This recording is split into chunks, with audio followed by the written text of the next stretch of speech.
だいま五竜岳の山頂、今日も昨日に続いて絶景です。ぐるっと回りますと、こちらの方に白馬三山、唐松、があります。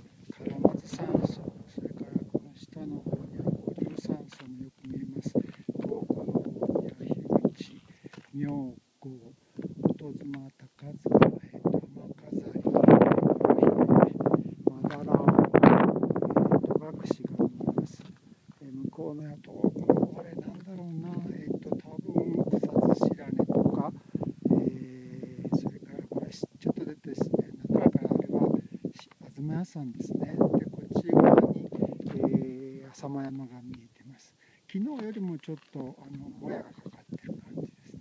こっちの方に来ると、八ヶ岳の頭と富士山の頭から南アルプスの頭がずっと見えてます。全部見えてますね。こちらの遠くはおそらくあれは中アルプス、遠くは中アルプス、手前の方が、鹿島槍、昨日あれを越えてきました。ずっと遠くの方には槍がよく見えます。穂高槍が見えます。その向こうはきっと、乗鞍島であれ、こっちの方に来てきっと、